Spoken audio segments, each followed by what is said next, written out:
Chapter 4. Concerning the grandeur of a modern vessel and the peculiar sense of isolation within. Then she was inside. The sound of the terminal vanished, replaced by the hushed thrum of the ship and the scent of polish and lilies.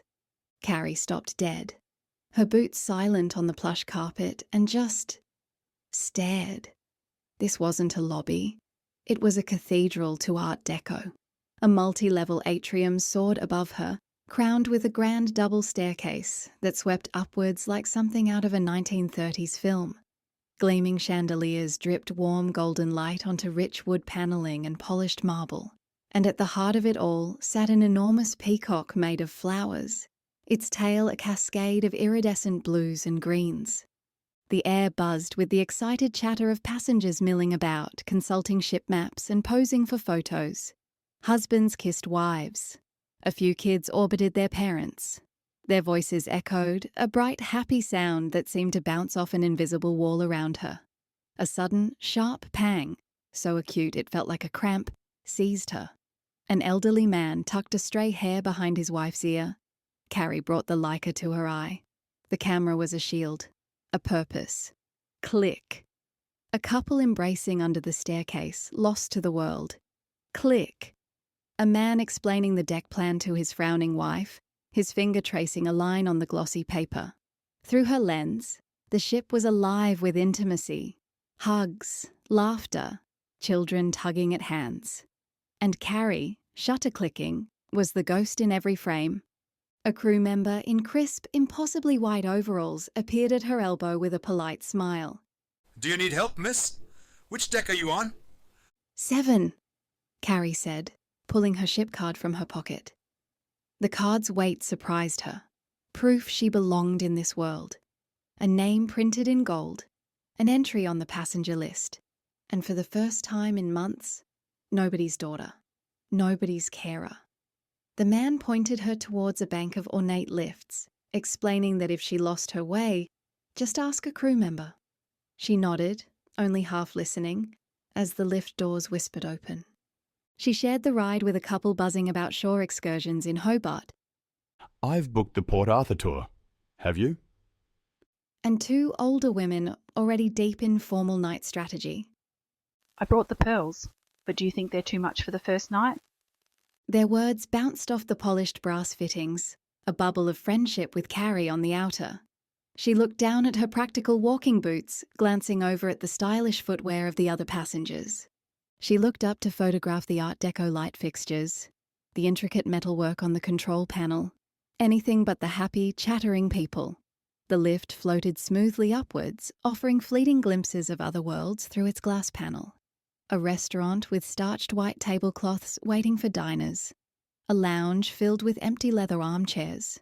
2 entire floors of a beautiful library, crowded with books and eager readers. Then the view closed in as they rose through the passenger decks. The click of her key card in the electronic lock echoed down the quiet, carpeted corridor of Deck 7. She pushed the door open, stepped inside, and let it swing shut behind her. And in the sudden, profound silence of the room, she could breathe. For the first time in what felt like a lifetime, she was in a space where no one needed her. No one was waiting for medication.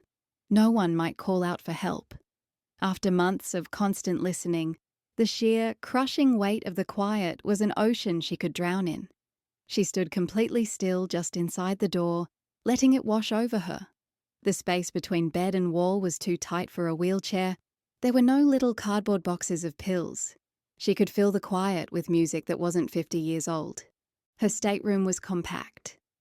And built for 2, ouch. Twin single beds, each with a crisp white duvet and a burgundy throw, sat side by side. The space Lucy was supposed to fill. Carrie looked at the second bed. It's only going to be half the fun now. Not even that, and walked past it to the special feature. A wide glass door leading to an extra-large angled balcony. She slid it open and stepped out. The view was glorious. A perfect commercial, impersonal Sydney postcard of the Opera House's sails and the bustling harbour, where green and yellow ferries crisscrossed the water like busy beetles. It needed something more.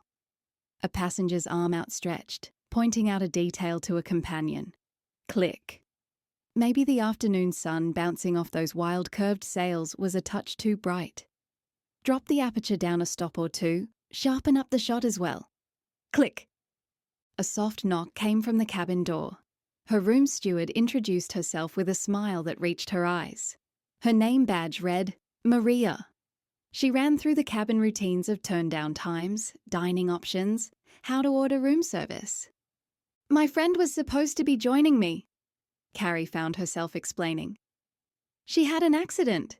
She'll fly to Hobart to meet the ship in a couple of days. Touch wood. She rested her hand lightly on a chair back, and Maria's eyes grinned, though her expression softened with genuine sympathy. Her voice remained crisp. I am very sorry to hear that, madam. We will hope for her good recovery. Perhaps I can... She trailed off.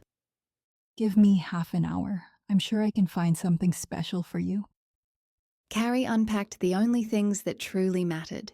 Her 3 cameras. With her trusty Leica Q slung over her shoulder, she set out to document her new home.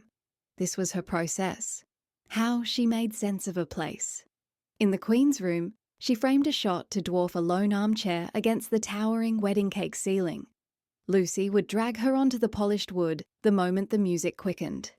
In the Britannia restaurant, she focused on a single table for 2, the light catching the silver and crystal waiting for ghostly diners. From the Commodore Club, high above the bow, she captured a few last straggling passengers wheeling bags toward the terminal. Through her viewfinder, she was an invisible observer, framing couples linking arms by the grand piano, families spreading ship brochures across lounges, circles of new friends already sharing a bottle of champagne. A whole floating community coming to life around her. And her, as always, on the outside looking in. She moved to the upper decks, the sea breeze drifting her ponytail across her face. The sheer size of the ship was breathtaking. She framed shots of the tall red and black funnel against the afternoon sky, dwarfing passengers on the deck below. She spotted a man in a tweed jacket, laughing with friends, and she turned abruptly away. The late sun carved the ship into dramatic slices of light and shadow, gleaming off the white superstructure, forming eye-capturing compositions. Click.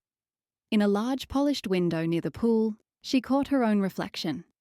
There she was, the ghost with the expensive camera.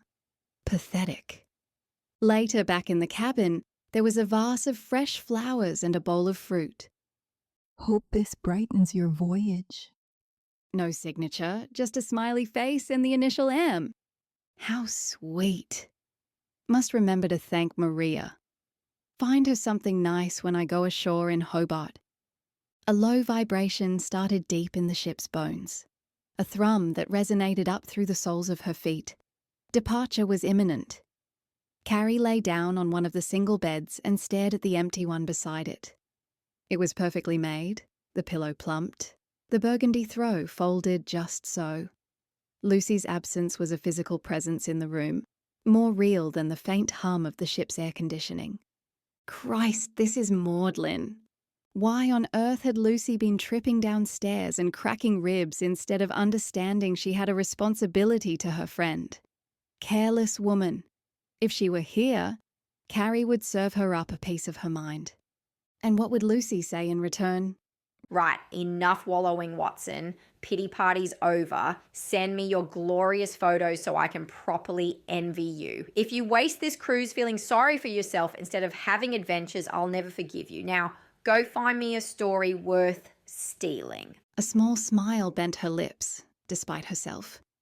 Lucy would be upset about her ribs, but if she knew Carrie wasn't making the most of this unexpected solitude, Lucy would, oh no, rib her about it forever.